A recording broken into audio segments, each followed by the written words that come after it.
สามัคคีกันไว้ประเทศไทยจะเข้มแข็งมั่นคง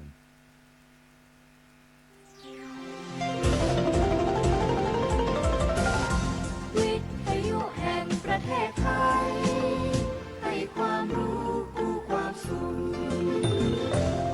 คุณกำลังฟังสวทลำปาง FM 97 เมกะเฮิรตซ์ และสวทเพื่อการเรียนรู้และเตือนภัยภาคเหนือ AM 549 กิโลเฮิรตซ์ สวทลำปาง FM 97 เมกะเฮิรตซ์ คัดสรรรายการคุณภาพรับหน้าที่อยู่เป็นเพื่อนคุณตีห้าเติมพลังใจด้วยเทศนาธรรมเป็นภาษาคำเมืองกับรายการธรรมะยามเช้าขอนอบน้อมด้วยกายวาจาและจิตใจ 6 โมงเช้าขอลูกกรุงห้ามพลาดกับรายการอรุณสวัสดิ์ลำปาง ฝากเพลงนี้มากับสายลมผ่าน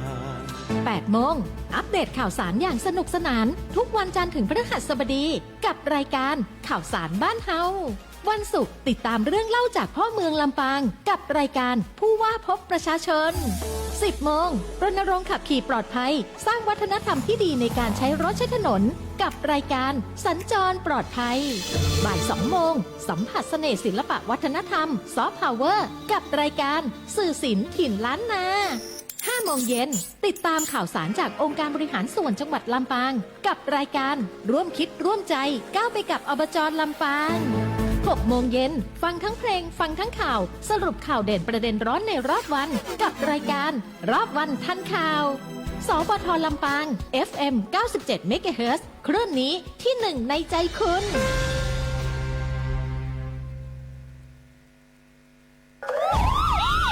พ้นเป้าหมาย14จุดยึดทรัพย์200รายการมูลค่ากว่า500ล้านบาทโอ้ถ้าจับได้ถึงตัวการใหญ่แบบนี้เจอโทษหนักทั้งแก๊งแน่เลยใช่นอกจากติดคุกแล้วเนี่ยตามกฎหมายก็ยังจะต้องถูกยึดทรัพย์อีกเรียกว่าไม่เหลืออะไรเลยทั้งทรัพย์สินที่ใช้ในการกระทำความผิดหรือทรัพย์สินที่ได้มาจากการซื้อขายยาเสพติดทั้งเงินทองรถบ้านที่ดินถึงแม้ว่าจะโอนไปให้ญาติพี่น้องหรือคนอื่นแล้วก็ตามแต่ถ้าเขาพิสูจน์ได้ว่ามาจากการค้ายาเสพติดแล้วล่ะก็ไม่รอดเหมือนกันยึดหมดแถมยึดได้ย้อนหลังไปตั้งแต่วันที่เริ่มค้ายาด้วยนะเรียกว่าเป็นการปราบปรามขบวนการค้ายาเสพติดเต็มรูปแบบเอาให้หนักโดยเฉพาะข้อหาฟอกเงินป้องกันฟื้นฟูสร้างภูมิรู้ให้โอกาสสำนักงานประชาสัมพันธ์ที่ 3 กรมประชาสัมพันธ์ร่วมเป็นเจ้าภาพงานระดับโลกจัดขึ้นในประเทศไทยการประชุมสภาผู้ว่าการกองทุนการเงินระหว่างประเทศและกลุ่มธนาคารโลก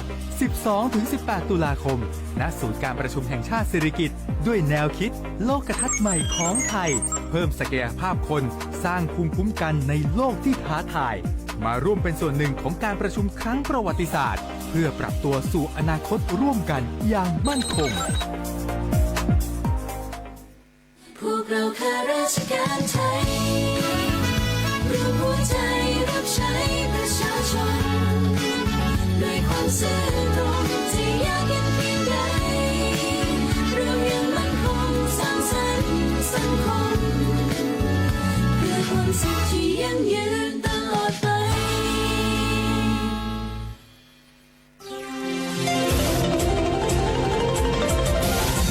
วิทยุแห่งประเทศไทยให้ความรู้คู่ความสุขที่นี่สถานีวิทยุกระจายเสียงแห่งประเทศไทยจังหวัดลำปางทำการส่งกระจายเสียงในระบบ FM ความถี่ 97 เมกะเฮิรตซ์ จากนี้ไปเชิญติดตามรับฟังรายการผู้ว่าพบประชาชนพ่อเมืองมีเรื่องเล่าค่ะช่วงพ่อเมืองมีเรื่องเล่าทุกวันศุกร์สถานีวิทยุกระจายเสียงแห่งประเทศไทยจังหวัดลำปาง FM 97 เมกะเฮิรตซ์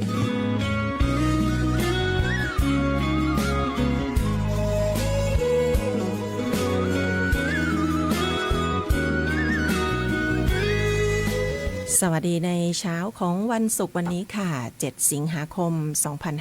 2569นะคะต้อนรับทุกท่านเข้าสู่รายการผู้ว่าพบประชาชนพ่อเมืองมีเรื่องเล่าค่ะสถานีวิทยุกระจายเสียงแห่งประเทศไทยจังหวัดลำปาง FM 97 MHz สถานีวิทยุกระจายเสียงแห่งประเทศไทยเพื่อการเรียนรู้และเตือนภัยภาคเหนือ AM 549 กิโลเฮิรตซ์นะคะและในวันอาทิตย์8:30 น.เราจะไปรีรันอีกครั้งที่สถานีวิทยุอสมทลำปางค่ะ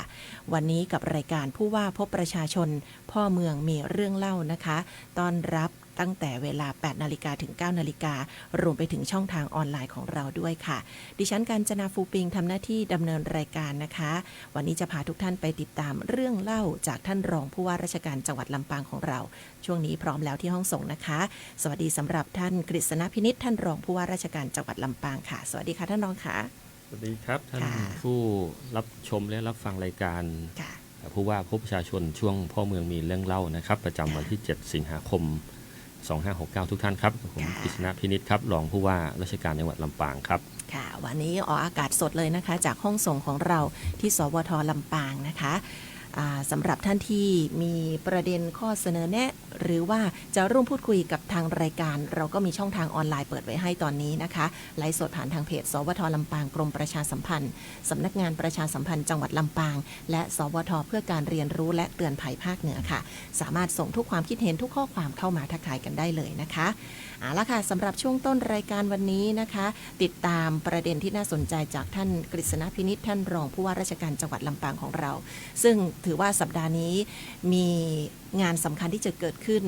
หลายงานมากนะคะที่ท่านรองจะมาประชาสัมพันธ์ให้ได้รับทราบรวมไปถึงเรียกว่าเป็นเรื่องที่เกี่ยวข้องกับสถานการณ์ที่เกิดขึ้นณปัจจุบันสภาพอากาศการบริหารจัดการน้ำนะคะครบถ้วนทั้ง1 ชั่วโมงนี้เลยเนาะค่ะเอาละเราจะติดตามกันที่ประเด็นแรกก่อนเลยนะคะท่านรองคะครับค่ะไปที่วันนี้ก็มีหลายๆเรื่องนะครับที่จะมาเล่านะครับรวมถึงมาบอกนะครับให้กับท่านผู้รับฟังรับชมรายการนะครับรายการผู้ว่าพบประชาชนช่วงพ่อเมืองมีเรื่องเล่านะครับเป็นประจำเช่นเดียวกับทุกๆครั้งที่ผ่านมานะครับครั้งนี้นะครับก็จะมีเรื่องที่อาจจะเป็นกิจกรรมที่สำคัญของจังหวัดนะครับที่จะจัดในห่วงเวลาอันใกล้นี้นะครับรวมทั้งเรื่องฝนตกเรื่องภัยแล้งอันนี้ซึ่งที่พวกเราก็คงได้ประสบพบเจอกันอยู่ทุกวันนะครับก็จะมาบอกมาเล่าแล้วก็มาแจ้งเตือนกันนะครับเรื่องแรกครับก็เป็นเรื่องของจังหวัดลำปางนะครับก็ร่วมกับทางศูนย์คุณธรรมนะครับซึ่งเป็นองค์กรมหาชนเนี่ยร่วมกับกระทรวงวัฒนธรรมแล้วก็ภาคีเครือข่ายของสมัชชาคุณธรรมจาก17ภาคเหนือนะครับเราก็ถือว่ามีโอกาสอันดีนะครับที่จังหวัดลำปางของเราเนี่ยได้รับเลือกนะครับเป็นที่จัดสถานที่จัดงานสมัชชาคุณธรรมและตลาดนัดคุณธรรมภาคเหนือนะครับประจำปี2569เนี่ยนะครับซึ่งจะจัดในห่วงวันที่25ถึง26สิงหาคมนะครับ2569ที่หอประชุมของสารกลางจังหวัดลำปางของเรานะครับซึ่งการจัดงานภายในปีนี้นะครับก็จะเป็นแนวคิดของการจัดตลาดนัดคุณธรรมเนี่ยก็จะเป็นของการสร้างภูมิคุ้มกันทางสังคมนะครับแล้วก็การสร้างพลังเครดิตความดีสู่ทางรอดที่ยั่งยืนอย่างที่เราทราบกันนะครับว่าเรื่องของความคุณธรรมเรื่องอะไรต่างๆพวกนี้นะครับมันจะต้องมีการปลูกฝังนะครับจากตั้งแต่เป็นเด็กๆเป็นเยาวชนจนเติบโตไปสู่ผู้ใหญ่นะครับเพราะฉะนั้นการสร้างภูมิคุ้มกันเนี่ยมันจึงมีความจำเป็นอย่างยิ่งนะครับแล้วสิ่งเหล่านี้ครับก็คงไม่ใช่เรื่องใหม่นะครับหลายๆภาคส่วนหลายๆองค์กรเนี่ยก็ได้มีการดำเนินการกันมาอย่างต่อเนื่องนะครับบางองค์กรก็ทำงานได้ประสบความสำเร็จค่อนข้างดีการสร้างเครือข่ายก็เป็นไปอย่างเข้มแข็งนะครับซึ่งตลาดนัดครั้งนี้นะครับก็จะเป็นการเอาทุกภาคส่วนเลยนะครับที่ได้ทำงานเกี่ยวกับเรื่องคุณธรรมเนี่ยแล้วก็ประสบความสำเร็จเป็นตัวอย่างที่ดีนะครับมาแลกเปลี่ยนเรียนรู้กันนะครับเพื่อเป็นโอกาสนะครับที่ท่านที่สนใจเกี่ยวกับเรื่องนี้นะครับแล้วก็ต้องการที่จะปลูกฝังเด็กๆเยาวชนของเราเนี่ยนะครับก็สามารถไปร่วมงานได้นะครับวันที่25ถึง26สิงหาคมนะครับที่หอประชุมซึ่งอยู่ด้านหลังของสารกลางจังหวัดลำปางของเรานะครับการจัดงานก็มีกิจกรรมนะครับที่น่าสนใจหลายอย่างนะครับไม่ว่าจะเป็นเรื่องของการนำเอาองค์กรที่มีความสำเร็จนะครับด้านคุณธรรมเนี่ยไม่ว่าจะเป็นทั้งชุมชน คุณธรรมหรือองค์กรคุณธรรมเนี่ยนะครับได้มาแสดงผลงานนะครับที่น่าสนใจการแลกเปลี่ยนเรียนรู้นะครับระหว่างเครือข่ายทั้งหลายนะครับการสรุปข้อเสนอเชิงนโยบายนะครับเพื่อที่เราจะได้นำเอาเรื่องนี้ไปเสนอในระดับนโยบายนะครับเพื่อกำหนดเป็นทิศทางในการทำงานของภาพรวมนะครับของประเทศเราต่อไปนะครับแต่ที่สำคัญนะครับก็ยังมีการบรรยายพิเศษเรื่องทิศทางการขับเคลื่อนคุณธรรมของสังคมไทยนะครับโดยท่านวิทยากรที่ได้รับการยอมรับกันอย่างกว้างขวางนะครับว่าท่านทำงานเกี่ยวกับเรื่องนี้มาโดยตลอดนะครับก็คือท่านรองศาสตราจารย์นายแพทย์สุริยะเดียวนะครับทรีปาตีอันนี้ก็ท่านทำเรื่องนี้มาโดยตลอดเลยนะครับถือว่าเป็นบุคคลที่มีความรู้นะครับแล้วก็เป็นบุคคลที่ผลักดันในเรื่องคุณธรรมมาโดยตลอดนะครับใช่ค่ะอันนี้ก็ส่วนใหญ่จะเรียกกันโมเดลอย่างเงี้ยเนาะใช่ครับใช่ครับท่านเป็นนายแพทย์นะครับเป็นหมอเลยนะครับเมื่อหลายปีก่อนเราก็เป็นเจ้าภาพจัดงานสมัชชาคุณธรรมและตลาดนัดคุณธรรมภาคเหนือเหมือนกันนะคะปีนี้เวียนมาบรรจบครบอีกรอบหนึ่งละนะคะได้เป็นเจ้าภาพแต่ว่าย้ายสถานที่ไปอยู่ที่อาคารหอประชุมสารกลางใช่ครับก็ถือว่าเป็นโอกาสอันดีครับที่เราจะได้สร้างค่านิยมนะครับแล้วก็ปลูกฝังองค์กรนะครับปลูกฝังค่านิยมให้กับองค์กรให้กับเด็กๆให้กับเยาวชนของเรานะครับในงานก็ยังมีการออกบูธนะครับไม่น้อยกว่า50บูธนะครับซึ่งบูธเหล่านี้ก็จะเป็นเรื่องของการรวบรวมผลงานนะครับและนวัตกรรมด้านคุณธรรมจากเครือข่ายต่างๆนะครับให้พวกเราได้ไปเยี่ยมไปชมนะครับแล้วก็อาจจะถ้าอันไหนที่ดูแล้วสามารถไปปรับไปประยุกต์ได้เนี่ยมันก็จะเป็นประโยชน์กับองค์กรของเรานะครับแล้วก็กับสังคมของเราโดยเฉพาะลำปางของเรานะครับ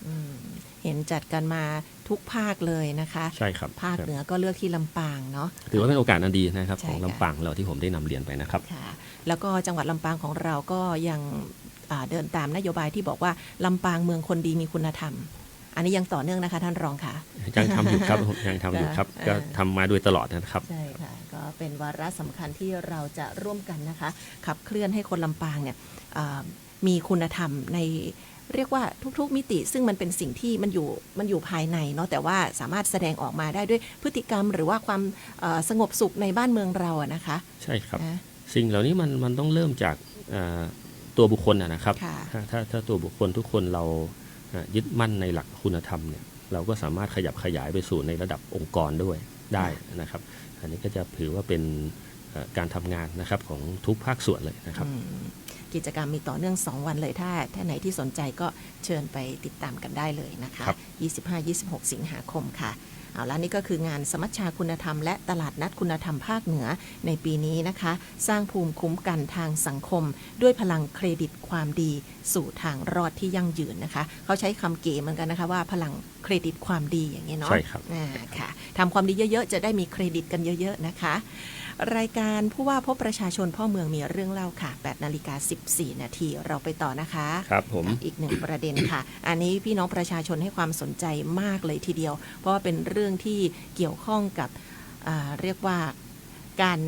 ารจับจ่ายใช้สอยหรือว่าในด้านของการลดภาระต่างๆให้กับพี่น้องนะคะนั่นคือสวัสดิการแห่งรัฐนะหลายๆเดือนที่ผ่านมาเราคุยกันในประเด็นนี้แล้วก็เดินทางมาถึงช่วงนี้ที่เป็นการยื่นอุทธรณ์สิทธิ์สำหรับบัตรสวัสดิการแห่งรัฐเรามีการประกาศผลไปแล้วว่าท่านไหนได้สิทธิ์ไม่ได้สิทธิ์อย่างไรหรือท่านที่ไม่ได้เนี่ยเพราะอะไรบ้างนะคะก็จะมีเหตุผลแจ้งไว้ให้เงื่อนไขต่างๆเป็นอย่างไรใครที่ไปตรวจสอบสิทธิ์แล้วเรียบร้อยเขาก็มีช่องทางในการที่จะยื่นอุทธรณ์หรือว่าทบทวนสิทธิ์ไว้ให้แล้วก็ทางจังหวัดลำปางของเราเนี่ยนะคะก็มีช่องทางที่จะเปิดรับการอุทธรณ์สิทธิ์เรื่องของบัตรสวัสดิการแห่งรัฐให้กับพี่น้องประชาชนด้วยการให้บริการตรงนี้นะคะเราดำเนินการไปถึงเมื่อไหร่แล้วก็ให้บริการอย่างไรบ้างรวมไปถึงณปัจจุบันสรุปผลจากการยื่นอุทธรณ์ของพี่น้องประชาชนชาวลำปางค่ะเป็นอย่างไรบ้างเรียนเชิญท่านรองค่ะเรื่องสิทธิบัตรสวัสดิการแห่งรัฐนะครับอันนี้ก็มาได้มีโอกาสนะครับมาบอกมาเล่าผ่านทางสถานีวิทยุแห่งนี้หลายครั้งนะครับทั้งตัวผมเองซึ่งได้รับมอบหมายจากท่านผู้ว่าราชการจังหวัดนะครับท่านคลังจังหวัดท่านขนส่งจังหวัดนะครับหลายหน่วยงานที่เกี่ยวข้องเลยนะครับก็ได้มีโอกาสมาบอกมาเล่ากันไปหลายโอกาสนะครับในช่วงที่ผ่านมาซึ่งช่วงนี้ก็เป็นเรื่องของการให้อุทธรณ์นะครับผู้ที่ ไม่ผ่านเกณฑ์ที่ได้มีการกำหนดไว้นะครับได้สามารถยื่นอุทธรณ์ได้นะครับซึ่งจังหวัดลำปางของเรานะครับโดยท่านผู้ว่าราชการจังหวัดนะครับท่านวิวัฒน์อินไทยวงศ์เนี่ยท่านก็ได้มอบหมายให้ทุกอำเภอนะครับทุกอำเภอเลยได้เปิดศูนย์บริการของรัฐนะครับให้บริการพี่น้องประชาชนเนี่ยที่มีความประสงค์จะยื่นอุทธรณ์นะครับในสิทธิบัตรสวัสดิการแห่งรัฐเนี่ยสามารถไปยื่นได้ทุกวันเลยนะครับตั้งแต่เวลาราชการนะครับ 8:30 น. ถึง 4:30 น. เนี่ยทุกวันราชการแล้วก็วันหยุดเสาร์อาทิตย์แล้วก็วันหยุดนักขัตฤกษ์นะครับก็จะไม่มีวันหยุดนะครับสามารถไปยื่นได้ทุกวันนอกจากนี้ก็สามารถยังไปยื่นในที่สำนักงานขนส่งจังหวัดขนส่งสาขาสำนักงานที่ดินนะครับซึ่งที่ผ่านมานะครับตั้งแต่วันที่เราเปิดให้บริการยื่นอุทธรณ์นะครับตั้งแต่ปลายเดือนกรกฎาคมมาเนี่ยนะครับจนถึงช่วงต้นสิงหาเนี่ยตอนนี้ก็มีผู้ไปยื่นประมาณ 25,000 กว่ารายนะครับก็ถือว่ามีจำนวนที่ค่อนข้างมากเหมือนกันนะครับแต่ก็ผ่อนคลายลงไปจากช่วงแรกๆนะครับช่วงวันแรกๆนี่ค่อนข้างเยอะนะครับแต่ภายหลังอย่างที่เราทราบกันนะครับเมื่อรัฐบาลท่านได้ผ่อนคลายหลักเกณฑ์บางประการนะครับก็ทำให้หลายๆท่านเนี่ยก็ผ่อนคลายความวิตกกังวลไปนะครับก็การยื่นอุทธรณ์เนี่ยจึงลดน้อยลงนะครับซึ่งปัจจุบันนะครับถ้าดูจากเรื่องที่มีผู้ที่มายื่นอุทธรณ์เนี่ยสูงสุดเนี่ยหนึ่งก็จะเป็นเรื่องกรรมสิทธิ์ในรถจักรยานยนต์รถยนต์นะครับก็ถือว่าเป็นจำนวนที่สูงอยู่นะครับบางท่านอาจจะครอบครองรถจักรยานยนต์หลายคันซึ่งในข้อเท็จจริงก็อาจจะเก่าแล้วไม่ได้ใช้แล้วนะครับแต่ท่านไม่ได้ไปแจ้งจำหน่ายหรือยกเลิกการใช้หรือบางท่านอาจจะขายไปโดยการโอนลอยอย่างที่เราเรียกกันนะครับซึ่งมันก็ไม่ได้มีการโอนต่อเพราะฉะนั้นกรรมสิทธิ์มันก็ยังเป็นของเจ้าของเดิมอยู่นะครับรถยนต์ก็เช่นเดียวกันนะครับบางท่านก็อาจจะถือครองรถยนต์ไว้หลายคันซึ่งข้อเท็จจริงก็อาจจะไม่ได้ใช้หรือรถเก่าแล้วนะครับซึ่งตอนหลังก็หลักเกณฑ์ของรัฐบาลก็ผ่อนคลายลงไปหรือบางท่านอาจจะซื้อรถยนต์ให้ลูกให้หลานแต่ก็ใช้ชื่อของตัวเองอันนี้ก็ยังสิ่งที่เราพบเจอมากที่สุดครับสองก็เป็นเรื่องของกรรมสิทธิ์ที่ดินนะครับอันดับที่3ก็จะเป็นเรื่องอื่นๆครับมีเรื่องของเงินฝากบ้างเรื่องหนี้สินที่เกินกว่าหลักเกณฑ์นะครับหรือเรื่องบางท่านอาจจะมีประกันชีวิตที่ลูกหลานทำให้อย่างเงี้ยนะครับอันนี้ก็เป็นเรื่องที่โดยสรุปนะครับเป็นประเด็นที่มีการอุทธรณ์มากที่สุดนะครับซึ่งจริงๆแล้วช่องทางของการยื่นอุทธรณ์เนี่ยใครที่อย่างเช่นถ้ามีแอปเป๋าตังค์อยู่จริงๆสามารถอุทธรณ์ผ่านระบบออนไลน์ก็ได้ออนไลน์ก็ได้เลยเว็บไซต์บัตรสวัสดิการแห่งรัฐก็ได้นะคะแต่ว่าท่านไหนที่อาจจะไม่สะดวกเนี่ยก็คืออาจจะไปติดต่ออย่างเช่นที่สำนักงานคลังหรือตอนนี้ที่ว่าการอำเภอทุกอำเภอก็จะมีศูนย์ประสานงานอย่างที่ท่านรองบอกไปไม่เว้นวันหยุดราชการไม่เว้นวันหยุดไม่เว้นวันหยุดราชการโอ้ค่ะจนถึงนู่นนะครับจนถึงวันสุดท้ายเลยนะครับจนถึง20 กันยายนเนี่ยแล้วก็รวมไปถึงพี่น้องประชาชนที่เขาอาจจะมีข้อสงสัยด้วยเนาะในเรื่องของสิทธิบัตรสวัสดิการแห่งรัฐเนี่ยก็สามารถที่จะสอบถามกับเจ้าหน้าที่ที่ให้บริการได้เลยนะคะอย่างตอนนี้ก็อย่างที่ท่านรองบอกก็คือมันมีหลักเกณฑ์อะไรต่างๆที่รัฐบาลก็ประกาศออกมาเป็นการผ่อนคลายมากยิ่งขึ้นโดยเฉพาะเรื่องของรถวันแรกๆเนี่ยท่านขนส่งก็ค่อนข้างที่จะวุ่นอยู่เหมือนกันนะคะที่สำนักงานแล้วเราก็มีการมาตั้งเต็นท์ตั้งเก้าอี้อะไรเพื่อบริการประชาชนนะคะพอตอนหลังมาก็มีการผ่อนคลายในเงื่อนไขลงไปหลักเกณฑ์ต่างๆลงไปก็ผ่อนคลายไปเยอะนะครับค่ะตรงนี้เดี๋ยวประมาณสัก10 โมงกว่าๆเห็นว่าท่านขนส่งก็จะมา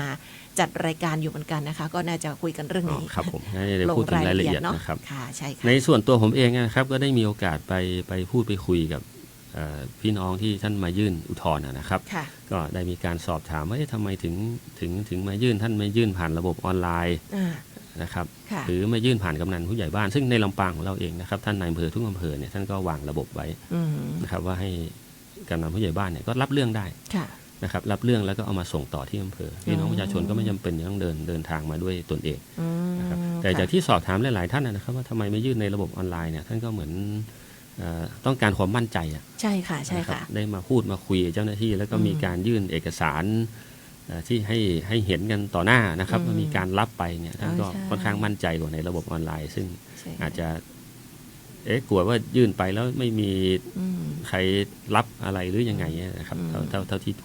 พูดคุยกันนะครับ แต่ในข้อที่จริงนะครับก็สามารถยื่นได้ทุกช่องทางที่ทางรัฐบาลหรือทางส่วนราชการได้กำหนดไว้นะครับใช่แล้วค่ะถ้าคนเมืองเราก็บอกมันไม่แล้วใจอะค่ะท่านรอง ครับใช่ครับ ต้องได้คุยกับเจ้าหน้าที่เนาะต้องแบบเห็นเขารับเอกสารจากมือเราไปแล้วอะไรอย่างเงี้ยนะคะก็ยังหรือบางท่านก็ทราบหลักเกณฑ์นะครับก็ทราบหลักเกณฑ์ว่าทำไมตนเองถึงไม่ผ่านนะครับไม่ผ่านแต่ท่านก็ขออนุญาตใช้สิทธิ์นะครับขอใช้สิทธิ์มายื่นไว้ก่อนเผื่อบางทีหลักเกณฑ์อาจจะมีการผ่อนคลายครับค่ะเพราะว่าในช่วงหลายๆสัปดาห์ที่ผ่านมาเนี่ยมีอะไรที่เปลี่ยนแปลงไปก็ค่อนข้างเยอะเนาะใช่ครับแล้วก็ยังให้บริการกันทุกวันไม่เว้นวันหยุดราชการเลยจนถึงวันที่20กันยายน2569ครับวันสุดท้ายของการอุทธรณ์นะครับใช่แล้วค่ะดังนั้นใครที่อาจจะกลับบ้านมาช่วงวันแม่อาจจะพาคุณแม่อาจจะพาญาติพี่น้องที่อยู่ทางบ้านเนี่ยลองไปติดต่อดูก็ได้นะคะเพราะว่าช่วงที่ผ่านมาเขาไม่มีลูกมีหลานพาไปอะไรอย่างเงี้ยเนาะเดินทางกันไม่สะดวกแต่ว่าอยากจะไปอยากจะไปสอบถามเจ้าหน้าที่ที่อำเภอซะหน่อยนะคะได้เลยแล้วถ้าไม่สะดวกครับก็ยื่นกับกำนันผู้ใหญ่บ้านได้ครับผมก็ไปพบนะฮะก็ไปพบกับผู้ใหญ่บ้านหลายท่านเลยที่ถือมาเป็น20-30 ชุดเลยนะครับท่านก็รับมาจากลูกบ้านเอามายื่นต่อเจ้าหน้าที่ที่ศูนย์ให้บริการนะครับก็สะดวกดีครับท่านก็ไม่ต้องเสียเวลาเดินทางครับหนูก็เห็นทางกำนันผู้ใหญ่บ้านเขาก็ประชาสัมพันธ์นะคะผ่านช่องทางต่างๆในหมู่บ้านเหมือนกันว่าเปิดรับยื่นเรื่องอุทธรณ์สิทธิ์อันนี้อยู่ใครที่ยังไม่ส่งก็มาส่งนะเขาจะได้รวบรวมอะไรอย่างเงี้ยนะคะใช่ครับก็เป็นการสื่อสารในช่วงนี้เนาะเอาละค่ะนี่ก็คือเรื่องของบัตรสวัสดิการแห่งรัฐนะคะท่านรองค่ะเรามารายงานให้ทราบถึงความคืบหน้าว่าในการอำนวยความสะดวกให้แก่พี่น้องประชาชนกับประเด็นนี้เนี่ยทางจังหวัดลำปางของเราดำเนินการอย่างไรบ้างเนาะเอาละนะคะไปต่อเลยนะคะได้ครับค่ะจะพาไปเดินพาไปวิ่งกันบ้างเพราะว่างานนี้กำลังจะเกิดขึ้นในวันพรุ่งนี้แล้ว8 สิงหาคมนะคะหลายท่านอาจจะได้เห็นสื่อประชาสัมพันธ์ติดตามถนนเส้นต่างๆในตัวเมืองลำปางของเราวันนี้เราจะมาเน้นย้ำกันอีกครั้งหนึ่งรวมถึงให้ท่านได้วางแผนการเดินทาง1ละ2ก็คือในเรื่องของการเข้าร่วมกิจกรรมแล้วก็ได้เห็นประโยชน์ของการจัดกิจกรรมในลักษณะนี้นะคะว่าส่งผลถึงเรื่องของเศรษฐกิจการท่องเที่ยวบ้านเราอย่างไรกันบ้างวันก่อนมีการแถลงข่าวไปเรียบร้อยนะคะสำหรับงานนี้ที่ชื่อว่าการแข่งขันเดินวิ่ง4ภาคมหาวิทยาลัยการกีฬาแห่งชาติมินิมาราธอน TNSU Walk Jog Run สนามที่4นี้ค่ะเป็นยังไงบ้างเชิญท่านรองค่ะวันที่8นะครับก็คือวันพรุ่งนี้นะครับวันเสาร์ที่8สิงหาคมช่วงเย็นนะครับก็จะมีการจัดการแข่งขันเดินวิ่งส่งเสริมสุขภาพนะครับเพื่อขับเคลื่อนการท่องเที่ยวเชิงกีฬาโดยทางมหาวิทยาลัยการกีฬาแห่งชาตินะครับเป็นผู้มาจัดซึ่งต้องขอบคุณนะครับทางมหาวิทยาลัยการกีฬาแห่งชาติเนี่ยที่ได้กรุณาเลือกให้จังหวัดลำปางของเรานะครับเป็น1 ใน 4สนามของปีนี้เป็นสถานที่จัดการแข่งขันนะครับเป็นสนามที่4ซึ่งเป็นสนามสุดท้ายเป้าหมายนะครับของการจัดการแข่งขันเนี่ยก็คงจะเป็นเรื่องของการส่งเสริมนะครับให้มีการออกกำลังกายจะเดินก็ได้จะวิ่งก็ได้นะครับชื่องานก็จึงเป็น Walk Jog นะครับท่านจะเดินจะวิ่งก็ได้และระยะก็ไม่ได้ไกลนะครับก็คือมินิก็10 กิโลนิดๆนะครับกับ5 กิโลก็ประมาณช่วงวิ่งฟันรันอะไรอย่างเงี้ยนะครับงานนี้ก็ถือว่าเป็นงานใหญ่งานหนึ่งนะครับซึ่งก็จะมีบุคลากรของมหาวิทยาลัยการกีฬาแห่งชาติเนี่ยจากทั่วประเทศครับมาร่วมงานแล้วก็ที่สำคัญก็จะมีผู้ที่สมัครนะครับสมัครวิ่งสมัครเดินสมัครวิ่งนะครับกับโครงการด้วยซึ่งตอนนี้ก็น่าจะประมาณเกือบ 2,000 คนนะครับเกือบ 2,000 คนอันนี้ยังไม่รวมญาติพี่น้องหรือกองเชียร์หรือฝ่ายอะไรต่างๆที่จะมาสนับสนุนนักวิ่งนักเดินนะครับก็คาดว่าคงจะมีคนเข้ามาในพื้นที่จังหวัดลำปางของเราเนี่ยนะครับไม่น้อยกว่า 2,000 คน 2,000 ถึง 3,000 คนนะครับผลโดยอ้อมก็คงจะเป็นการช่วยกระตุ้นเศรษฐกิจการจับจ่ายใช้สอยในพื้นที่จังหวัดลำปางของเรานะครับอย่างน้อยคนที่มาเดินมาวิ่งเนี่ยซึ่งเป็นช่วงตอนค่ำช่วงกลางคืนนะครับก็คงจะมีการพักอย่างน้อยก็คืนนึงหรือบางท่านอาจจะมาล่วงหน้านะครับหรือบางท่านก็เดินวิ่งเสร็จท่านพักคืนนึงยังติดใจยังไม่กลับท่านก็อาจจะอยู่ต่อนะครับก็จะทำให้ทั้งที่พักร้านอาหารแล้วก็สถานที่จับจ่ายใช้สอยไม่ว่าจะเป็นของที่ระลึกเป็นอะไรต่างๆนะครับได้มีสีสันขึ้นนะครับอันนี้ก็จึงเป็นสิ่งที่ ต้องขอบคุณนะครับทางมหาวิทยาลัยการกีฬาแห่งชาติอย่างสูงเลยนะครับที่ท่านได้เลือกจังหวัดลำปางเราเป็น1 ใน 4 สนามอย่างที่ผมได้นำเรียนไปนะครับงานก็จะมีเริ่มตั้งแต่พวกนี้นะครับตั้งแต่ประมาณสัก4 โมงเย็นเป็นต้นไปก็จะมีการปล่อยตัวนักวิ่งนักเดินพื้นที่เส้นทางนะครับก็จะเริ่มจากทางด้านหน้าของมิวเซียมสยามมิวเซียมลำปางนะครับมิวเซียมลำปางก็ผ่านไปยังเส้นทางที่อยู่ในตัวเมืองนะฮะผ่านย่านเมืองเก่าครับผ่านย่านที่เป็นเอกลักษณ์เป็นไฮไลท์ของจังหวัดลำปางของเรานะครับแล้วสุดท้ายก็จะวนมาข้ามสะพานรัชดานะครับแล้วก็ผ่านตรงถนนคนเดินแล้วก็มาจบที่มิวเซียมลำปางนะครับอันนี้ก็เป็นเส้นโดยคร่าวๆนะครับซึ่งการเตรียมการทุกภาคส่วนทุกหน่วยงานในจังหวัดลำปางของเราก็ได้มีการพูดคุยหารือนะครับประชุมปรึกษาหารือแล้วก็จัดภารกิจนะครับเพื่อให้การจัดงานเป็นไปอย่างราบรื่นแล้วก็ทำให้กระทบกับพี่น้องประชาชนให้น้อยที่สุดนะครับก็เรียนว่ายังไงก็คงต้องมีผลนะครับเพราะว่าการวิ่งการเดินเนี่ยก็ใช้เส้นทางที่เป็นถนนปกตินะครับแล้วก็เราก็ไม่ได้มีการปิดถนนนะครับเพียงแต่ว่าอาจจะกันพื้นที่บางส่วนนะครับเพราะว่าอย่างเช่นวันเสาร์เราก็มีการกองต้าด้วยช่วงเย็นใช่ครับก็เหมาะเจาะกับช่วงที่มีการแข่งขันด้วยเนาะก็อาจจะมีการปิดการจราจรสักเลนหนึ่งเพื่อให้นักวิ่งได้ผ่านนี้นะคะไม่ใช่เป็นการปิดถนนโดยสิ้นเชิงนะครับก็ยังใช้อยู่แต่ก็คงจะมีผลกระทบนะครับกับท่านที่มีความจำเป็นที่จะต้องใช้เส้นทางนะครับอาจจะทำให้ติดขัดบ้างนะครับล่าช้าไปบ้างก็เป็นความตั้งใจนะครับของทางผู้จัดเนี่ยที่ต้องการให้เป็นการจัดงานในวันเสาร์นะครับเพื่อให้ตรงกับในส่วนของการจัดถนนคนเดินกาดกองต้าของจังหวัดลำปางของเราค่ะนักท่องเที่ยวหรือว่านักวิ่งที่เข้ามาเขาจะได้เห็นบรรยากาศของคนที่มาเดินกาดกองต้าบ้านเราว่าคึกคักแค่ไหนนะคะก็เป็นสีสันอย่างหนึ่งครับค่ะสถานที่จัดงานก็คือที่มิวเซียมลำปางนะครับใช่ครับอีกเรื่องนึงก็คืออย่างที่จอดรถล่ะค่ะท่านรองค่ะที่จอดรถเราวางแผนไว้เป็นหลายส่วนนะครับในส่วนของเจ้าหน้าที่ของบุคลากรเนี่ยอันนี้จะไม่ได้กำหนดให้จอดรถนะครับจะกำหนดว่าให้มีรถมาส่งแล้วก็วิ่งออกไปจอดที่อื่นจอดนอกเมืองเลยนะครับสำหรับคนที่มาวิ่งนะครับคนที่มาวิ่งคนที่มาร่วมกิจกรรมเนี่ยที่เป็นพี่น้องประชาชนทั่วไปหรือคนที่มาจากที่อื่นนะครับก็จะจัดไว้ตรงบริเวณโรงเรียนบุญยวาสวิทยาลัยนะครับเป็นสถานที่จอดรถส่วนผู้ที่มาร่วมงานนะครับเป็นแขกที่ได้รับเชิญทั้งหลายเนี่ยก็จะจอดในฝั่งสหกรณ์ออมทรัพย์ของครูลำปางนะครับที่ว่าการอำเภอเมืองลำปางสำนักงานพาณิชย์ด้านหลังของมิวเซียมนะครับอันนี้ก็จะเป็นแขกที่จะมาร่วมงานนะครับโอเคค่ะก็พร้อมที่จะรองรับสำหรับนักวิ่งนักเดินทั้งหลายนะคะเสื้อปีนี้ก็เห็นสวยมากเลยนะคะเป็นโทนขาวเขียวเหลืองเนาะแต่ว่าพี่น้องประชาชนที่อาจจะเพิ่งทราบข่าวในวันนี้ฟังรายการอยู่อยากจะไปร่วมด้วยกันอย่างเช่นคุณอเม้งเมืองรถม้าคุณสวรรค์คุณสง่าคุณธนัชชานะคะรับชมทางออนไลน์อยู่ก็สามารถที่จะใส่กางเกงวอร์มเสื้อยืดอะไรก็ได้ไปร่วมกันนะสามารถมาร่วมได้นะครับท่านที่ไม่ได้ลงทะเบียนหรือไม่ได้สมัครนะครับท่านก็ถ้าสนใจอยากออกกำลังนะครับอยากร่วมกิจกรรมเนี่ยก็มาร่วมได้ครับแต่งชุดอะไรก็ตามแต่สะดวกเลยครับค่ะเห็นว่าเขาจะมีวอร์มก่อนด้วยนะคะวอร์มร่างกายกันก่อนมีครับก็โดยปกติของการวิ่งการเดินก็ต้องมีการวอร์มอัพนะครับนอกจากนี้ผมเรียนว่าอย่างนี้นะครับในส่วนหน่วยงานที่เกี่ยวข้องของจังหวัดลำปางของเราเนี่ยเราก็ยัง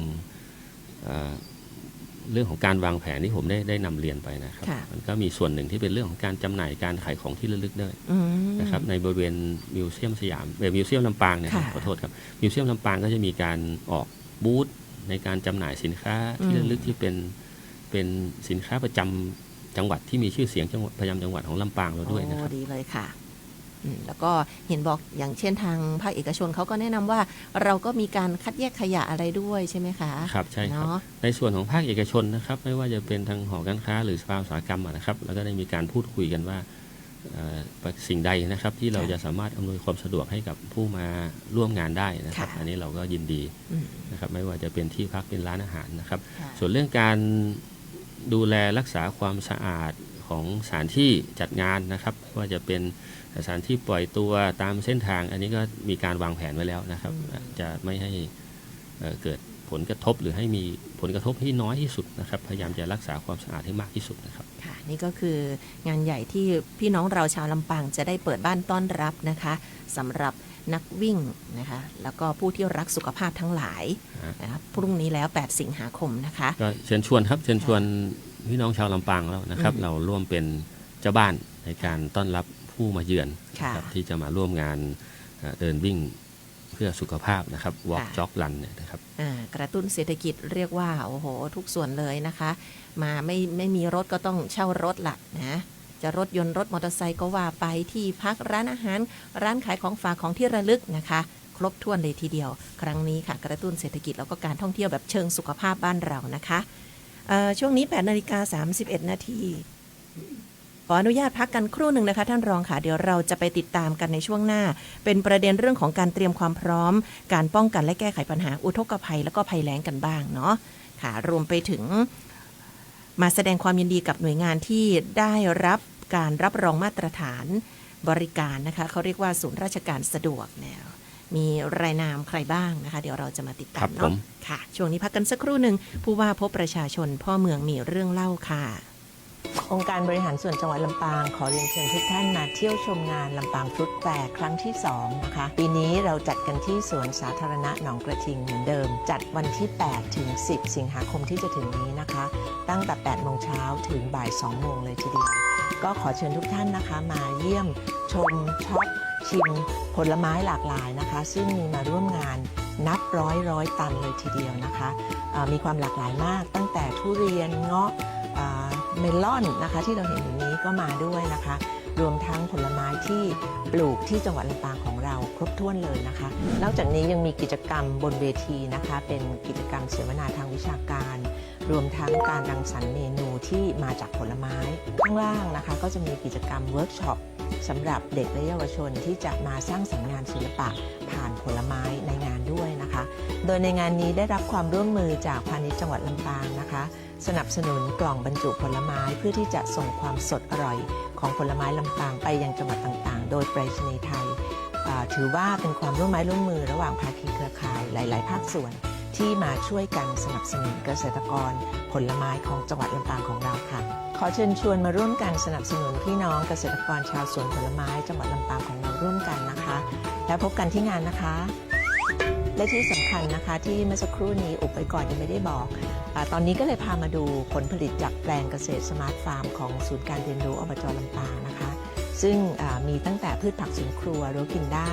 รวมทั้งไข่ไก่อารมณ์ดีนะคะซึ่งผลผลิตต่างๆเหล่านี้จะนำไปแจกในงานลำปางฟรุตแฟร์ตลอดทั้ง3วันเลยนะคะวันละ4รอบช่วงเช้า2รอบช่วงบ่าย2รอบนะคะอย่าลืมมารับไข่ไก่อารมณ์ดีเพื่อสุขภาพและผลผลิตจากแปลงพืชผักสวนครัวรู้กินได้จากศูนย์การเรียนรู้สมาร์ทฟาร์มองค์การบริหารส่วนจังหวัดลำปางกันนะคะวิ่งให้สุดแล้วค้นพบตัวคุณเองเปิดประสบการณ์ระดับโลกในการแข่งขันแม่หมอฮับมาราธอน 2026 ครั้งที่ 33 เลือกระยะทางของคุณและก้าวสู่ความท้าทายเส้นทางคุณภาพ World Atlantic Road Race Label แห่งแรกของภาคเหนือชวนนักวิ่งมาสัมผัสความงดงามของธรรมชาติภาคเหนือไปพร้อมกันในวันอาทิตย์ที่ 25 ตุลาคมนี้ที่อำเภอแม่หมอเปิดรับสมัครแล้ววันนี้ถึง 31 สิงหาคมระยะฟันรัน 5 กิโลเมตรระยะมินิมาราธอน 10 กิโลเมตรและระยะฮาล์ฟมาราธอน 21.1 กิโลเมตรผ่านระบบไทยรันติดตามเราได้ที่เพจ Facebook แม่หมอฮาล์ฟมาราธอนแล้วพบกันนะคะ8:34 นาทีค่ะทุกท่านกำลังให้เกียรติติดตามรับฟังแล้วก็รับชมรายการผู้ว่าพบประชาชนพ่อเมืองมีเรื่องเล่านะคะสัปดาห์นี้เราพบกับเรื่องเล่าจากท่านรองผู้ว่าราชการจังหวัดลำปางท่านกฤษณพินิจค่ะครึ่งหลังนี้เรายังมีประเด็นสำคัญที่อยากจะสื่อสารให้กับพี่น้องประชาชนนะคะได้รับทราบนอกเหนือจากสปอตที่เราฟังไปนะคะงานลำปางฟรุตแฟร์ของทางอบจ.ก็จะเริ่มในวันพรุ่งนี้เช่นเดียวกันนะคะแม่หมอฮาล์ฟมาราธอนก็กำลังรับสมัครกันอยู่ค่ะประเด็นต่อไปที่เราบอกว่าเน้นย้ำในเรื่องของการบริหารจัดการน้ำการเตรียมพร้อมในการป้องกันและแก้ไขปัญหาทั้งอุทกภัยแล้วก็ภัยแล้งนะคะในพื้นที่ภาคเหนือของเราเนี่ยลำปางก็มีจุดเสี่ยงอยู่หลายจุดเหมือนกันนะตอนนี้เนี่ยในแผนเรื่องของการเตรียมความพร้อมของเราก็น่าจะมีการปรับตามสถานการณ์ไปด้วยเนาะฝนหนักฝนน้อยยังไงบ้างนะคะแผนเนี่ยเขามีทั้ง ช่วงที่เตรียมความพร้อมช่วงที่เผชิญเหตุแล้วก็ช่วงที่จะต้องมีการฟื้นฟูเยียวยากันค่ะวันนี้มาฟังจากท่านรองกันค่ะเชิญค่ะเดี๋ยวนี้เวลาพูดถึงเรื่องอุทกภัยนะครับเราก็ต้องพูดถึงเรื่องภัยแล้งควบคู่กันไปนะครับก็แสดงว่าสถานการณ์ในปัจจุบันเนี่ยสภาวะอากาศต่างๆโดยรวมของโลกนะมีความเปลี่ยนไปนะครับบางที่อาจจะมีฝนตกหนักมีน้ำท่วมแต่บางที่ก็อาจจะเกิดภัยแล้งนะครับอันนี้เป็นสิ่งที่เป็นปรากฏการณ์ที่มีความเปลี่ยนแปลงไปอย่างมากนะครับแล้วก็เป็นสิ่งที่พวกเราก็จะต้องเตรียมความพร้อมใน2เรื่องนี้ไปพร้อมๆกันในห่วงที่จะถึงนี้นะครับระหว่างวันที่7จนถึงวันที่11นะครับในห่วงนี้ก็คาดการณ์ว่าในส่วนภาคเหนือของเรานะครับโดยเฉพาะจังหวัดลำปางของเราเนี่ยก็น่าจะมีฝนตกหนักในบางแห่งพื้นที่นะครับประมาณ70ถึง80% ของพื้นที่นะครับก็ถือว่าเกือบทั่วพื้นที่นะครับระหว่างวันที่7ถึงวันที่11สิงหาคมก็เช่นเคยกับห่วงเวลาที่ผ่านมานะครับฝนตกหนักในพื้นที่ของเราก็มีความเสี่ยงเรื่องฝนสะสมแล้วก็น้ำไหลหลากฉับพลันนะครับแล้วอาจจะทำให้เกิดความเสียหายแก่ชีวิตแล้วก็ทรัพย์สินนะครับอันนี้ก็เป็นสิ่งที่มาบอกมาแจ้งมาเล่ากันไว้ก่อนนะครับในส่วนภาครัฐของเราเองนะครับในเรื่องของการป้องกันในกรณีอุบัติเหตุนะครับเราก็มีการเตรียมความพร้อมเช่นเดียวกับการปฏิบัติในห่วงที่ผ่านมาอยู่โดยตลอดอยู่แล้วนะครับในเรื่องโดยเฉพาะเรื่องของการติดตามสถานการณ์อันนี้หน่วยงานที่เกี่ยวข้องนะครับทุกหน่วยไม่ว่าจะเป็นสถานีอุตุนิยมวิทยาในส่วนของจังหวัดลำปางเองนะครับสำนักงานป้องกันและบรรเทาสาธารณภัยจังหวัดลำปางท่านนายอำเภอทุกอำเภอนะครับทุกท่านก็ทุกหน่วยงานก็ได้มีการติดตามสถานการณ์มาโดยตลอดนะครับระบบของการแจ้งเตือนภัยนี่ก็ได้มีการวางระบบไว้นะครับเป็นช่องทางไม่ว่าจะเป็นเสียงตามสายหอกระจายข่าวผู้บริหารองค์กรปกครองส่วนท้องถิ่นนะครับกำนันผู้ใหญ่บ้านอันนี้ก็เป็นช่องทางที่เราได้มีการซักซ้อมแล้วก็เป็นแผนการปฏิบัติที่เป็นระเบียบปฏิบัติประจำกันไว้อยู่แล้วนะครับมีอีกประเด็นหนึ่งนะครับที่น่าสนใจแล้วก็เป็นพื้นที่ที่มีความเสี่ยงเช่นเดียวกันนะครับก็คือสถานที่ท่องเที่ยวที่เป็นเรื่องสถานที่ท่องเที่ยวทางธรรมชาตินะครับเป็นน้ำตกเป็นแก่งนะครับเป็นอุทยานอะไรต่างๆเนี่ยนะครับซึ่งก็มีความเสี่ยงเพราะว่าส่วนใหญ่ก็เป็นพื้นที่ป่าทั้งนั้นนะครับอันนี้ก็ได้มีการเน้นย้ำให้ติดตามสถานการณ์อย่างใกล้ชิดนะครับมีประกาศแจ้งเตือนแล้วก็ถ้าหากมีความเสี่ยงสูงเนี่ยก็อาจจะเป็นถึงการปิดพื้นที่โดยเด็ดขาดเลยนะครับไม่ให้มีการเข้าไปใช้ในส่วนของการเตรียมความพร้อมด้านทรัพยากรครับอันนี้ก็เป็นสิ่งที่จังหวัดลำปางเราก็ได้ถือปฏิบัติมาโดยตลอดนะครับแล้วก็เรามีหลายๆหน่วยงานที่เป็นเขตเป็นภาคอยู่ในตั้งอยู่ในพื้นที่จังหวัดของเรานะครับอันนี้ก็ถือว่าเรามีทรัพยากรที่ค่อนข้างพร้อมนะครับเราสามารถออกไปปฏิบัติหน้าที่ได้เกือบจะเรียกว่าโดยทันทีก็ว่าได้นะครับที่มีเหตุที่เกิดขึ้นนะครับแล้วก็ที่ผ่านมาเราก็ได้มีการซักซ้อมแผนไปใช่ค่ะนะครับในห่วงที่ผ่านมานะครับก็ได้มีการซักซ้อมแผนไปซึ่งผมก็ได้มีโอกาสมาเล่าสู่กันฟังไปแล้วนะครับว่าเราก็มีการซักซ้อมแผนในเรื่องของอุทกภัยไปแล้วนะครับมีการซ้อมแผนบนโต๊ะมีการซ้อมแผนในการปฏิบัติจริงแล้วก็การเชื่อมโยงเครือข่ายนะครับศูนย์วิชาการเหตุการณ์ในระดับจังหวัดแล้วก็ระดับอำเภออันนี้ก็ถือโอกาสมานำเรียนอีกครั้งหนึ่งนะครับการจัดเตรียมความพร้อมในเรื่องของศูนย์พักพิงชั่วคราวอันนี้ก็เป็นแนวทางที่เราได้วางไว้อยู่แล้วนะครับเมื่อมีเหตุการณ์เกิดขึ้นศูนย์ก็จะต้องตั้งอยู่ตรงไหนอย่างไรใครต้องทำอะไรนะครับในเรื่องของการรับรู้การสร้างความรับรู้นะครับนี่ก็เป็นหน้าที่ของหลายๆหน่วยงานนะครับแต่เราก็จะเน้นย้ำใช้กลไกของท้องถิ่นนะครับท้องถิ่นก็คือองค์กรปกครองส่วนท้องถิ่นท้องที่ก็คือกำนันผู้ใหญ่บ้านจนถึง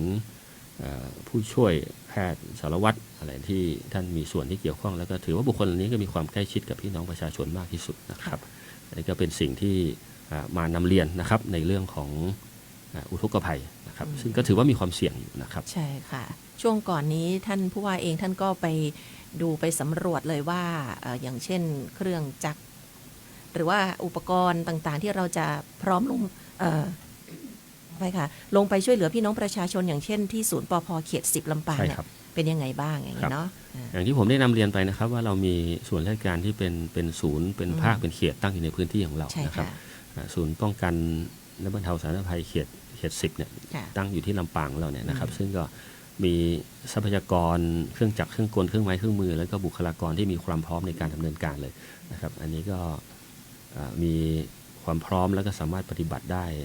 เมื่อมีเหตุนะครับอย่างที่ผมได้นำเรียนไปนะครับก็ติดตามสภาพอากาศกันอย่างที่ท่านรองบอกช่วงนี้ฝนจะลงเยอะนิดนึงอย่างเมื่อวานนี้กลางวันร้อนมากค่ะท่านรองค่ะพอตกเย็นมาโอ้โหฝนลงหนักเลยทีเดียวนะคะครับเมื่อวานผมก็ติดตามอยู่นะครับในช่วงบ่ายๆนะครับช่วงบ่ายฝนลงหนักแต่เราก็ดูพยากรณ์อากาศดูกลุ่มเมฆละก็น่าจะมาก้อนหนึ่งแล้วก็ผ่านไปนะครับไม่ได้ตกนานๆตกแช่เหมือนที่ผ่านมานะครับถ้าอย่างนั้นน่าเป็นห่วงนะครับถ้าตกนานๆเนี่ยแล้วก็จากสภาพอากาศในช่วงนี้นะคะความเปลี่ยนแปลงที่เกิดขึ้นเนี่ยเห็นเขาก็บอกว่าช่วงหน้าแล้งเนี่ยจะมีความยาวนานแล้วก็เสี่ยงต่อการขาดแคลนน้ำด้วยถูกครับนะคะก็เป็นผลต่อเนื่องเลยจากอุทกภัยท่านรองเล่าต่อถึงกรณีของภัยแล้งกันบ้างค่ะเมื่อกี้ที่ผมนำเรียนไว้ฮะเวลาตอนนี้ถ้าเราพูดถึงเรื่องอุทกภัยเนี่ยมันต้องพูดถึงภัยแล้งควบคู่กันไปนะแตกต่างจากสมัยก่อนนะครับซึ่ง2เหตุการณ์เนี่ยมันจะเกิดกันต่างฤดูกันนะครับแต่ปัจจุบันเนี่ยเป็นเรื่องที่สภาวะการของโลกมันเปลี่ยนไปนะครับบางที่อาจจะเกิดฝนตกหนักเกิดน้ำไหลหลากเกิดน้ำท่วมแต่บางที่เกิดภัยแล้งนะครับอันนี้เป็นเรื่องที่ปกติในปัจจุบันในส่วนของภัยแล้งนะครับจังหวัดลำปางเราก็ได้มีการเตรียมความพร้อมไว้เช่นเดียวกันนะครับเราเริ่มตั้งแต่ในเรื่องของการบริหารจัดการน้ำต้นทุนอย่างที่ทราบกันนะครับว่าลำปางเรามีทั้งเขื่อนขนาดใหญ่มีอ่างขนาดกลางมีอ่างขนาดเล็กจำนวนมากนะครับการบริหารจัดการน้ำต้นทุนเหล่านี้ก็อยู่ที่การคาดการณ์ของพายุของมรสุมของปริมาณฝนที่จะตกด้วยนะครับการใช้จ่ายน้ำเหล่านี้ออกไปเนี่ยต้องสมดุลกับน้ำที่เข้ามาเติมนะครับอันนี้ก็เป็นสิ่งที่หน่วยงานที่เกี่ยวข้องกับเรื่องนี้ท่านได้มีการวางแผนแล้วก็ติดตามสถานการณ์ไว้โดยตลอดนะครับในส่วนเรื่องเหตุถ้าจะเกิดขึ้นนะครับถ้ามีเหตุเกิดขึ้นเนี่ยอันนี้เรียนว่าบางจุดมีแล้วช่วงนี้นะคะครับบางหมู่บ้านเนี่ยเกิดขึ้นแล้วนะครับน้ำที่ใช้ในการบริโภคอุปโภคเนี่ยอาจจะมีการขาดแคลนในบางจุดหน่วยงานที่เกี่ยวข้องต้องระดับที่ใกล้ชิดมากที่สุดองค์กรปกครองส่วนถิ่นก็ต้องเข้าไปช่วยเป็นระดับต้นนะครับถ้าไปแล้วยังไม่ไหวก็จะมีหน่วยงานระดับอำเภอระดับจังหวัดเนี่ยเข้าไปช่วยนะครับแต่ผมเรียนว่าตอนนี้เป็นแค่บางจุดนะครับแล้วก็สถานการณ์ก็น่าจะคลี่คลายแล้วเพราะว่าช่วงที่ผ่านมาเนี่ยก็มีฝนตกก็ถือว่ากระจายนะครับกระจายไปยังพื้นที่จังหวัดของเรานะครับนี่คือการแสดงความพร้อมว่าทางจังหวัดลำปางของเราได้เตรียมการไว้อย่างไรบ้างนะคะครับพร้อมที่จะดูแลช่วยเหลือพี่น้องประชาชนเราก็มีทั้งเรื่องของการเตรียมความพร้อมนะครับอย่างที่ผมได้นำเรียนไปเราก็มีแผนนะครับมีหน่วยงานที่มีความพร้อมที่จะสามารถปฏิบัติได้นะครับอันนี้เป็นแผนที่เราเตรียมไว้ในส่วนเรื่องถ้ามีเหตุเกิดขึ้นจริงๆถ้ามีภัยแล้งเกิดขึ้นจริงๆนะครับก็จะมีการตั้งศูนย์บัญชาการเหตุการณ์ในแต่ละระดับครับก็เริ่มจากท้องถิ่นเริ่มอำเภอแล้วก็ถ้าสถานการณ์มีความกว้างขวางขึ้นก็จะเป็นในระดับของจังหวัดนะครับนี่ก็คือประเด็นที่เกี่ยวข้องกับภัยที่เรามักจะเผชิญกันในทุกๆปีอุทกภัยภัยแล้งก็จะเป็นอย่างนี้ครับท่านครับก็จะเกิดวนอยู่อย่างนี้นะครับแล้วก็พยายามที่จะทำให้เรียกว่าบรรเทาผลกระทบให้มันเกิดขึ้นกับพี่น้องประชาชนให้เรียกว่าเกิดผลให้น้อยที่สุดว่าอย่างนั้นนะคะแต่ถ้ามันเกิดเหตุขึ้นมาจริงๆเราก็มีมาตรการในการช่วยเหลือฟื้นฟูเยียวยากันอยู่นะคะครับและตามนี้เลยนะคะ8:44 นาทีไปกันต่อกับอีกหนึ่งประเด็นค่ะสะท้อนถึงบทบาทของการทำงานจากหน่วยงานภาครัฐณปัจจุบันนะคะท่านผู้ฟังอาจจะเคยได้ยินเรื่องของการประเมินหรือว่าการรับรองมาตรฐานการให้บริการศูนย์ราชการสะดวกนะคะที่เขาเรียกว่า GECC นะคะเดี๋ยวนี้เข้าไปในหน่วยงานราชการหลายๆแห่งเนี่ยเขามีการพัฒนาด้านของการบริการกับพี่น้องประชาชนเรียกว่าใครที่ห่างหายจากการไปใช้บริการสักปี2ปีท่านไปดูอีกทีหนึ่งโอ้โหก็มีความแตกต่างพัฒนาขึ้นไปเยอะมากๆเลยนะคะและสิ่งนี้ล่ะค่ะก็จะมีคณะกรรมการที่เข้ามาตรวจประเมินนะคะมีการรับรองจนกระทั่งณบัดนี้เนี่ยเราได้ ประกาศออกมาแล้วว่ามีหน่วยงานไหนบ้างนะคะที่เราจะร่วมแสดงความยินดีกับรางวัลที่ได้รับประจำปีนี้ของจังหวัดลำปางเรานะคะให้ท่านรองได้เล่าให้ฟังดีกว่าสำหรับหน่วยงานภาครัฐของเราที่ผ่านการตรวจประเมินการรับรองมาตรฐานการให้บริการของศูนย์ราชการสะดวกประจำปีนี้ค่ะเรื่องของการตรวจประเมินรับรองมาตรฐานการให้บริการของศูนย์ราชการสะดวกนะครับอันนี้ขอเรียนว่าเป็นการประเมินในเรื่องของการให้บริการนะครับการให้บริการที่เป็นเรื่องของการอำนวยความสะดวกของหน่วยงานของรัฐที่มีงานบริการนะครับก็จะดูตั้งแต่โครงสร้างพื้นฐานเลยครับสถานที่ติดต่อสะดวกไหมนะครับห้องน้ำห้องท่าบันไดมีสิ่งอำนวยความสะดวกสำหรับ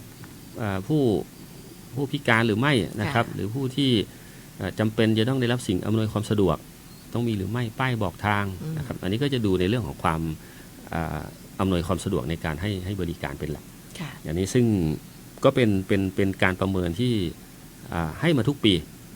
นะครับมีอยู่3ระดับก็คือระดับพื้นฐานนะครับระดับก้าวหน้าแล้วก็ระดับเป็นเลิศมีอยู่3ระดับซึ่งลำปางของเราที่ผ่านมาเนี่ยถ้าผมจำไม่ผิดนะครับมี1แห่งที่ได้ระดับก้าวหน้าก็คือศูนย์ดำรงธรรมจังหวัดลำปางนะครับได้ระดับก้าวหน้าก็คือขั้นที่2แต่ขั้นเป็นเลิศนี่จะยากมากนะครับเพราะท่านขั้นเป็นเลิศเนี่ยท่านจะต้องไปคิดค้นนวัตกรรมอะไรที่เป็นเรื่องของการให้บริการขึ้นมาใช้อย่างเช่นการไปพัฒนาเรื่องเทคโนโลยีมาอำนวยความสะดวกในการให้บริการพี่น้องประชาชน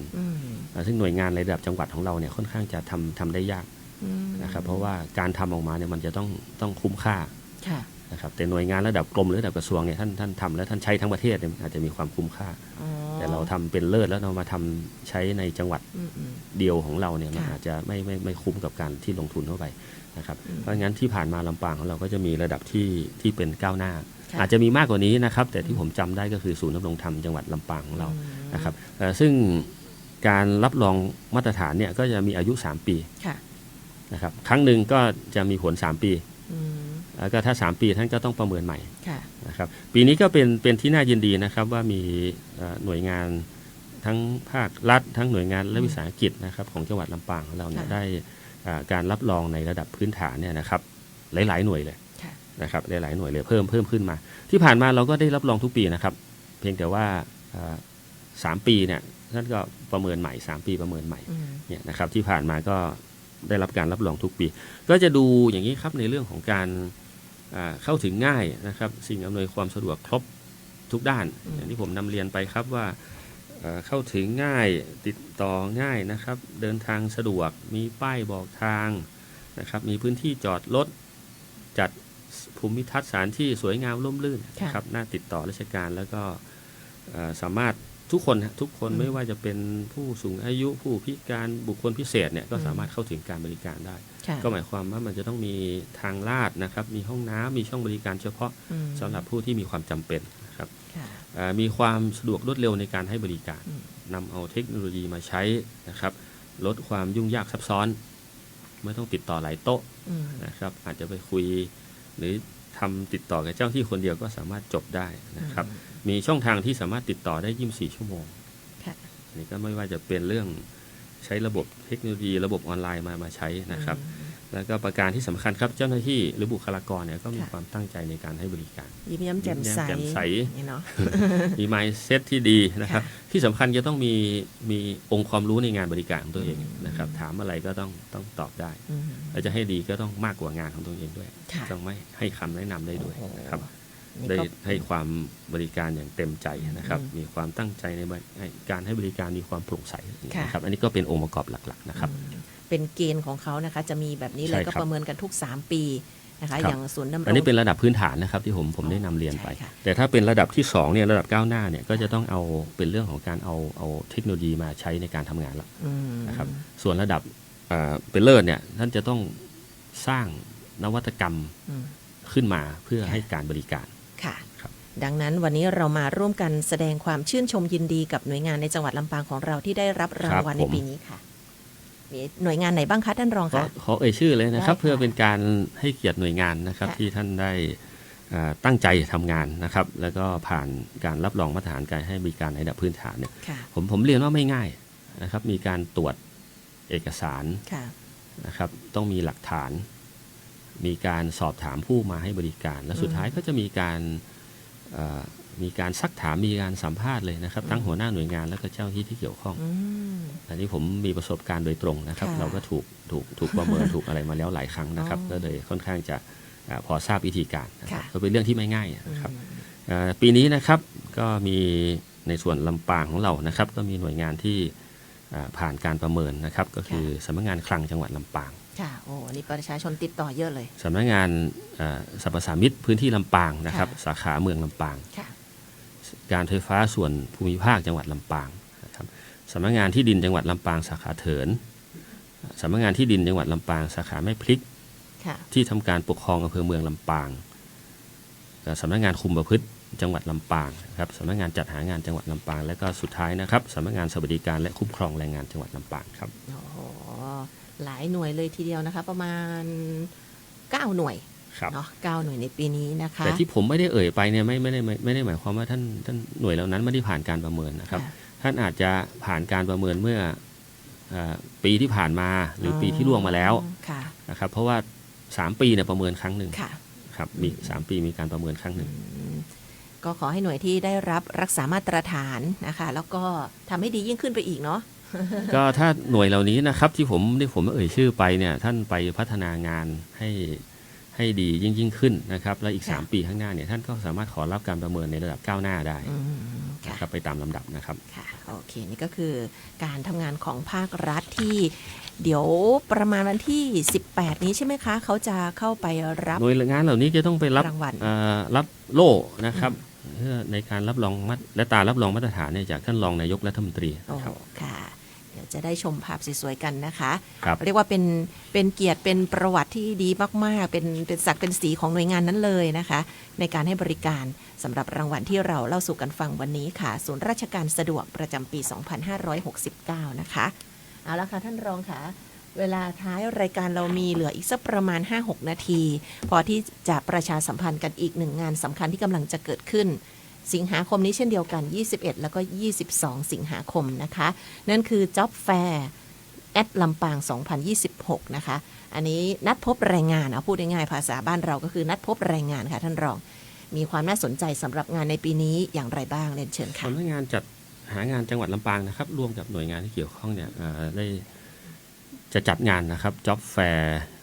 2006ระหว่างวันที่21ถึง22สิงหาคมนะครับที่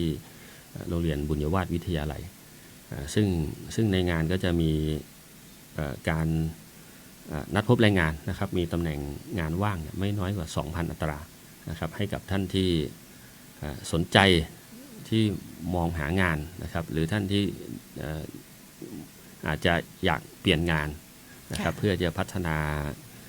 สกิลอัพสกิลนะครับให้มากขึ้นนะครับอันนี้ก็เชิญชวนท่านที่สนใจนะครับก็จะมีการพบกันทั้งในส่วนของผู้ประกอบการเองนะครับแล้วก็ผู้ที่มีความสนใจนะครับที่จะมองหางานนะครับไม่น้อยกว่า 2,000 อัตราก็ถือว่าสูงนะครับ2วันนะครับ21ถึง22สิงหาคมในงานนอกจากจะมีเรื่องของการสมัครงานอยู่แล้วนะครับมีการสัมภาษณ์งานนะครับกับนายจ้างเนี่ยชั้นนำเลยนะครับจากทั่วประเทศนะครับไม่ใช่เฉพาะลำปางของเรานะครับก็ยังมีการจัดกิจกรรมต่างๆนะครับไม่ว่าจะเป็นเรื่องของกิจกรรมบนเวทีการตอบปัญหาชิงรางวัลนะครับ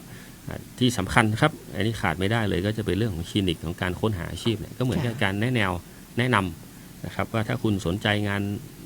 ลักษณะนี้งานประเภทนี้เนี่ยคุณจะต้องศึกษาหรือเพิ่มเติมอะไรหรือจะต้องพัฒนาบุคลิกภาพของตัวเองอย่างไรนะครับเพื่อให้สอดคล้องกับงานที่เราสนใจนะครับก็มีการทั้งสัมผัสประสบการณ์การทำงานด้วยนะครับอันนี้เป็นเรื่องใหม่เลยนะท่านที่สนใจทำงานเรื่องอะไรเนี่ยก็จะมี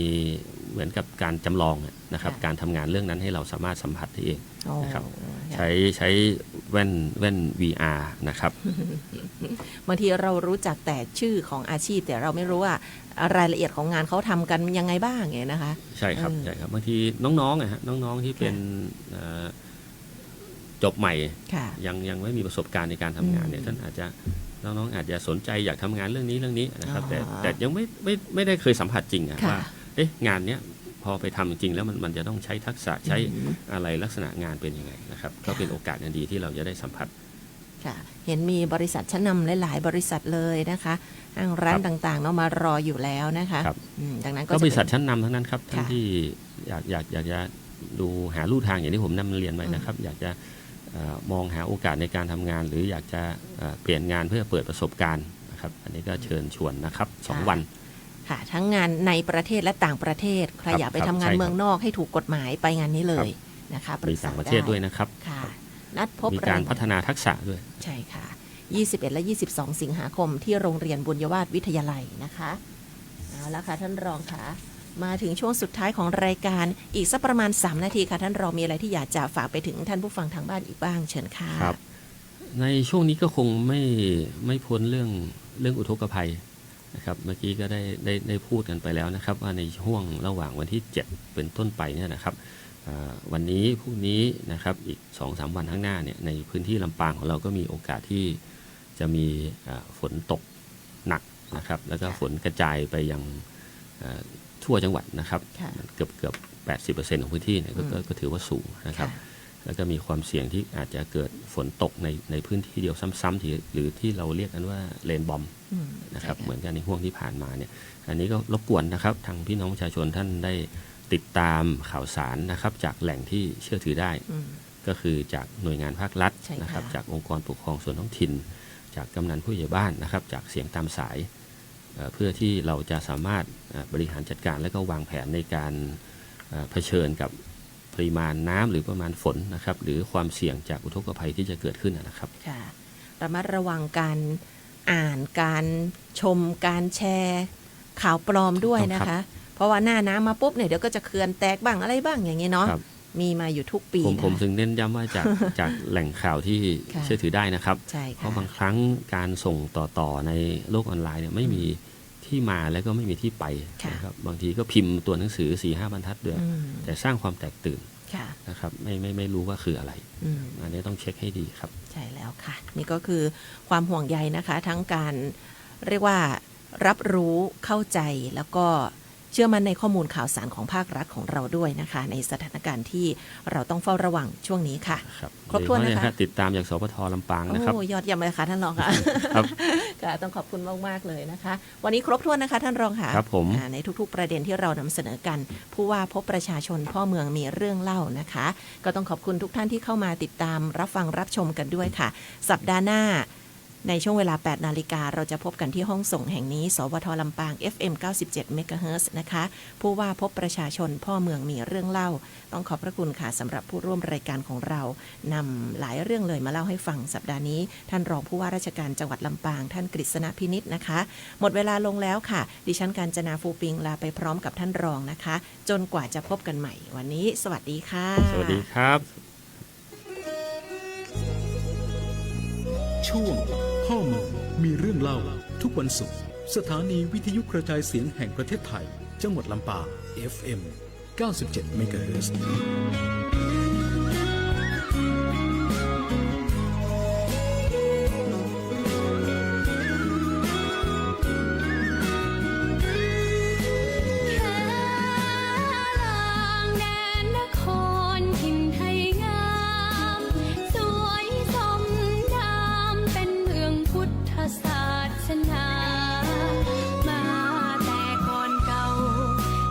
สายกันนานมาทั้ง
ยมตัวให้พร้อม ไม่ต้องขับรถขึ้นดอย คุณก็ช็อป